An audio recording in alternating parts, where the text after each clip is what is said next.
Welcome to our series of web-based instructional webinars designed to support the Memory Book online yearbook program. Our goal in this video will be to introduce you and your staff to the functions of the yearbook program associated with the beginning stages of yearbook creation. Specifically, we will be reviewing logging into the program, familiarization with the welcome screen, page ladder, font selection, creating your photo share account, and transferring material from last year's book to the current yearbook. This will lead us to our next installment, the importance of sending us your portraits provided by your school photographer. So, let's get started. Topic 1. Let's start with how to log in to the yearbook creation site. Here on the home page for Memory Book, click on the Login button in the upper left-hand corner. This will take you to our login screen. On the left side, you will see where to enter your information. Start by making sure the current job year is selected. Then, enter your job number. Next, enter your username and then followed by your password. Please take this time to double-check and make sure everything is filled out correctly, and then click on the purple Let's Go button. Topic 2. Once you have logged in, you will be taken to the home screen. It will have your school's name and different modules at the bottom. Starting on the top row from the left, we have the due date countdown. This will let you know how much time you have left before your book is due. Please note your site does not shut off when it reaches 0. Next, you will see total pages. This will show you how many pages you have and the current status of each page. At the bottom, you will see the different colors for the different status. Gray will show how many pages are not started. Purple will show you how many pages are in progress. Pink will show you how many pages are in the complete status. Teal will show you how many pages are submitted to us for printing. Next, upcoming events will show you some of the more major events that are coming up, such as getting your cover to us, making sure your portraits are submitted to us for uploading, book submission date, and other information. You can add information to this if you wish. Just click on the tab, and it will take you to the planner screen. Once here, you can click on the blue plus symbol. From there, the Add Event screen will appear. Enter the name of your event, then select the due date. You can tag it with different colors. From there, you can write a description of the event. Once you are done, check everything over and then click on the blue Add button. Next, the Task tab. This tab allows you to add tasks to yourself or to other staff members. Just like the Upcoming Events tab, you can click on the Task tab, and then from there click on the blue plus symbol. Here you can enter the name of the task and then assign it to any staff member you want, and then click on a due date. Once you are done, click on the blue Add button. Once the staff member gets a task done, simply click on the box here on the left, and it will mark the job complete and then move the job to the bottom of the list. It will also display a completion date. Finally, the Images tab will display how many images you and your staff have currently uploaded. Topic 3. Let's talk about how to add staff. Start by click on Plan and then click on the word Staff. On this screen, you will see the default advisor and staff. To add additional staff, in the upper right-hand corner, click the Add Staff button. On this screen, you can start by filling out the first and last name of the staff member. The username can be anything you or the staff member wants. The password must be 10 digits long, and one of those digits must include a capital letter and a number. You can add an email address if you want. And then, assign them a role. The staff role will have limited functionality in the program, but they will be able to work in the program. The advisor role will have full control of the program, allowing them to have access to everything. Once you are done, click on Save, and it will take you back to the staff screen. Topic 4. Let's talk about how to get your page ladder. Click on the word Plan, and then click on the word Page Ladder. There is a lot to talk about on this screen, so let's break it down a little. Starting on the left side, you will see a dark gray bar going from the top to the bottom of the screen. It will have the words Sections, Topics, and Staff. Let's start by talking about these. First, let's talk about sections. Most yearbooks have limited pages or may want to block off so many pages for different grades or activities. Click on Sections. There is a box with the words Add Section written in it. Click here and let's type staff, and then either click on the plus symbol or push enter on your keyboard. Once added, you will see staff and next to it a circle with the number 0 in the middle. This number represents the total time the staff section has been assigned to pages. Meaning if you only have room for 2 pages of staff, you can assign this section to, let's say, pages 2 and 3. And now you will see the 0 has changed to a 2. This now tells you the staff has been used twice on the page. You can set this up for grades, classes, sports, and any additional needs in your book. Once you have that done, you can click on Topics. You will notice it opens up to the first tab, Smart Topics. Let's start off by assigning portrait pages. Go down to the word portrait and click on the arrow pointing to it.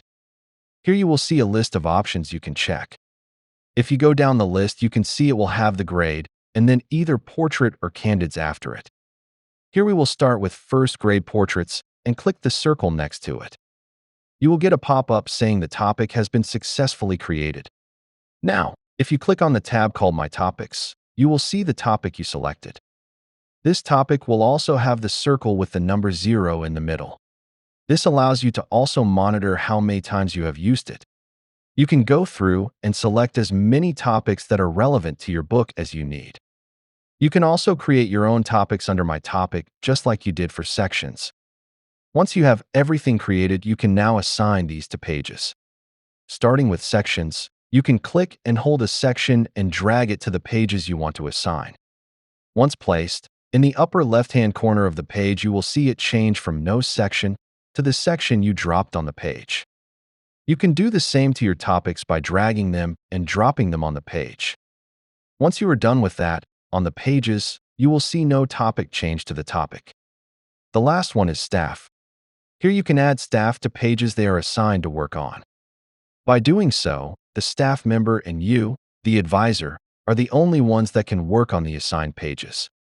We have found it best to assign both pages to a staff member, as this will prevent saving issues when 2 people are trying to work on the same page spread. Any remaining pages, we recommend you assign to yourself, the advisor. This is because any unassigned pages are open for anyone to work on, including staff. Now let's talk about the light gray bar going across the top screen left to right. On this bar, you will see a box and the word Select All next to it. If you click the box, it will select all your pages. You can also click on the box next to the page numbers. This will help out here in a bit. Next, Filter. This will allow you to filter pages by their status, staff member, page type, topic, and more. Once you are done filtering pages, click on Filter and then click Clear to restore your page ladder to normal. Next to Filter, there is Actions. This will be used more when it is time to complete and submit your book. The only feature you might use during the creation process is locking and unlocking all your pages at once. To do this, just click the box next to Select All and then click on Actions. Find Lock and click on Lock. This will lock your page and prevent people from editing them. To unlock them, just do the same thing, only click Unlock under Actions. This will free your pages for editing. Next is Print. Here you can print the page ladder or you can print the whole book to a PDF. You can also select just the pages you want to print. If you want to print the whole book to a PDF, just click Print and then Print All. In the upper right-hand corner, you will see message stating it is generating a PDF. Once done, click the icon under it, and it will open a new browser tab to your PDF. Clicking on Page Ladder under Print will open a print screen, and you can print it to a local or school printer. The final thing we will talk about on this bar is the button Start with Last Year. Here you can bring over your pages from last year's book. This is a great way to help get you started, or at least lay down a foundation to start from. When you click this button, you will get the options of bring over your page designs, sections, and topics from last year. You can choose all or only the ones you want. Clicking Continue, you will get a message asking if you are sure and a message saying this cannot be undone. What this means is there is just no undo button. You can still delete one as on the pages if you do not want to use it or start all over. You will just have to do so by clearing one page spread at a time. Once you click on Continue again, it may take a minute to update your page ladder. Some of the things you will notice is that images and portraits from last year did not move forward, and they will not. Neither will custom clip art or custom backgrounds. Text boxes might have gibberish written inside them. This is to hold the text box shape and size. The text can still be edited. We will talk about transferring your images from last year and adding fonts in a moment. Topic 5. Talk about transferring images and portraits from last year. To do this, just log into last year's online program and click on Create and then click on Image Library. Here you can click on the folder you want to transfer over to the current year. Click on the arrow pointing to either Portraits or Activities, and then click on the folder. From there, move your cursor up and you will see some small icons at the top. Look for the arrow pointing to the right and click on it. This will send the folder to your current yearbook. You will also see a message at the bottom saying Category Updated. Once you are done, log back into your current yearbook. Once logged back, and click on Create, and then click on Image Library. On the Image Library screen, you will see an arrow pointing to Inbox. Click on the arrow. Next, click on the arrow pointing to the folder called My 20XX Images. Here you will find all the folders you have sent over. From there, you can click and hold and drag the image or portrait to whatever folder they need to be in. Please note, any portrait images will have to be retagged when you place them in the folder. Topic 6. Now let's talk about how to find and activate fonts. Let's start by clicking on the word Plan and then click on the word Fonts. Here you will find a list of fonts we offer. Currently, we cannot upload custom fonts. Before we move on, please take a look and notice there are 2 fonts currently active. Please do not ever inactivate these. These 2 fonts are currently used in your font styles. Inactivating them will cause your styles to disappear, and you will have to remake them before you can add text to a page. To preview a font, just click on a font and preview what the font will look like on the right. Once you find a font you like, click on the word Inactive, and this will activate the font. The font will then move to the top of the page in alphabetical order. You can activate as many as you would like, but we would recommend only adding 10 to 12 fonts. Please note that active fonts will be in ABC order at the top of the list, and inactive fonts will be at the bottom of the list in ABC order. You might also give the program a minute to sync all the fonts you have picked out. We will also talk about how to make styles and where to find these fonts in another webinar. Topic 7. Let's talk about Photo Share. You can get there by clicking on the word Plan and then click on the word Photo Share. This program is designed so parents, teachers, students, or others can send you images they took for the yearbook. Let's start with school assets. Here you can send in a request to support to have your school name changed, your mascot's name added, your primary school color added, and your school logo added. Please note that the first 3 can get updated quickly, but the logo may take a little longer. We will show you where this information is displayed later. If you scroll down, you will see Settings. Under it is School Life and Portraits. Let's start with School Life. First, set an end date for collecting images or portraits. We suggest 2 weeks before your book is due. This will give you time to go through the images and sort them. This will also give you time to open it back up if you need more images or want to try and fit that one last event in before you submit the book. Next, you will see Photo Guidelines. This is where you can tell people submitting images what you are looking for and what images or portraits will be accepted and used in the yearbook. When we show you how to use the site, you will see this as a pop-up. The users have to click on this before moving on, so they cannot say they did not see it. The other section is Portraits. You can use this to have people send in baby photos or other portraits. You also have a portrait description letting those submitting images know what you are looking for and what will be accepted. Now, here is where you might run into some issues using the portrait section. If the person uploading does not tag the image in the Photo Share site, then any portraits cannot be moved out of the submission folder until you tag them. This is why we suggest using School Life, which might be a better choice and a quicker way to sort your images. Once you have everything set up and ready to go, click on the blue Activate button on the right. Congrats! Your site is now live and ready to accept images. The QR code can be downloaded and used on any publication. It is also unique to just your school and current year and will never change. Under it is the URL for the site if you want to publish it. This is just for your school and current year. For any reason you need to inactivate your school's photo share, please click on Click Here. You will get a pop-up asking if you want to turn it off. Just click on Yes, turn it off, and the site will be inactive. You can turn the site back on at any time. Now let me show you how to use the site. Let me show you how to use the PhotoShare site. When you access the site, you will see your school's name and school color if you have sent this for us to update. Your school logo will be there in the upper left-hand corner. From there, you will see the first selection. The first one will help identify which user you are. Under IMA, click on the box and select what best fits you. What you pick will change the other menu selection. In this case, we selected Parent. Here, just enter your first and last name and email address. Click on the acknowledgement box and then click on Continue to verify. This will send a code to your email verifying it is a valid email account. Users will have to do this each time they access the site to upload an image. After entering the validation code, it will take you to the menu screen. Here you can select Share Photos under School Life. It will also let the user know how many days are left to submit an image and when the site will close. Once you click the button, you will see the review guidelines.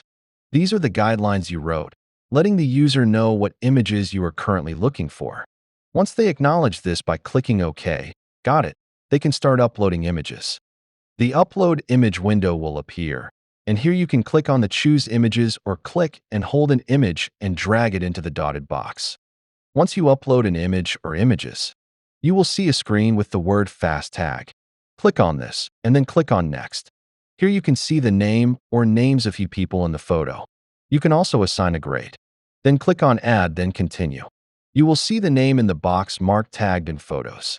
This will help the advisor identify who is in the image or what the image is about for sorting. Once the user is done, they can click on Done.